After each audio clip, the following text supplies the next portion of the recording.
we may as well get the Smut Recs out of the way, since I've just worked so hard to compile my list. Yeah, plus it's just you doing it, so... yeah, I suppose I have to contribute something. Hello everybody. Oh my god. Why are you letting me do this looking like this? I look a state. Anyway, welcome back. These are my Smut recommendations of what I've read so far. This is not as big as I wanted it to be, because I realised how much I've deleted off my Kindle, so I can't remember half the ones I've actually read. So these are just a small compilation of Smut recommendations. Full disclosure, most of these are monster porn, monster smut, however you want to hash it. We're going to start with an oldie but a goodie, Ice Planet Barbarians. What a good series. However, there is like 28 books in this series and I haven't finished them all. Some of them are short novellas, some of them are full-size books. They're all good, they're all spicy. If you like big, blue, muscly men with interesting dicks, then this is for you. It's almost like, it almost has fated mate tropes, but not quite. It's explained in the book better, but it's, yeah, it's this whole thing. But it's very good, and all of these men are thirsty for the women's. My next one is A Lady of Rooksgrave Manor. It is a book one of, I think, 3 books.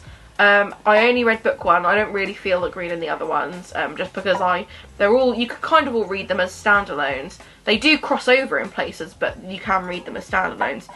And I really liked the story in it. I just didn't feel like reading the other ones, but it is good. It's a reverse harem, so it's one lady and multiple other different creatures who have all got a thing for her. She essentially works as an escort for this manor that caters to monsters. Very good, lots of different kinks in there. Very, very, very spicy. Very spicy. Super spicy. Ice Planet Barbarians is spicy, but not as spicy as that. Then we've got Slashed by Talia Sanchez. She brought this out last October, and fuck me is it spicy. It's a masked man, it's set on Halloween, he's a serial killer, it's set in a haunted house thing. It's only a short book, but god do I hope she writes a follow-up, because the chef's kiss, it's a dark romance for sure, but it is very, very spicy. 10/10s. 10/10s. Country Nights is a cowboy spicy romance. Oh my god. It's not majorly spicy, but it's good if you want to dip your toes in some spice. Then we've got the Duskwalker Bride series by Opal Rain. I haven't read them all yet, I've only read the first 2, but my god, are they good. They are what got me into monster romance books.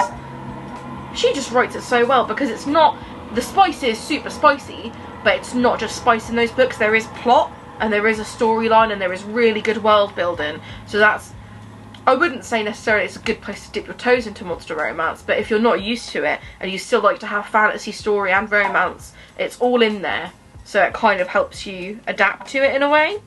Things We Never Got Over, again, not majorly spicy, but it does have a good amount of spice in it. Bro pisses out of his porch for some reason, I guess.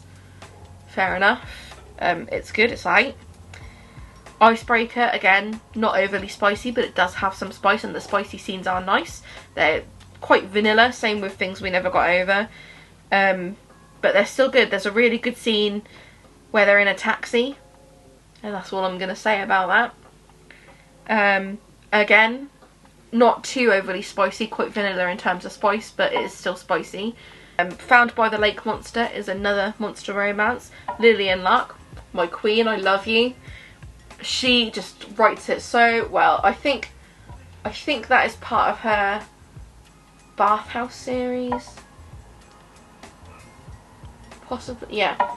Found by the Lake Monster again. It is very spicy, and it is monsters, and it does have ovipositing in it. So that's very much like, if you're already into monster romance, this is something you'll read. This is not something where you just dive head first.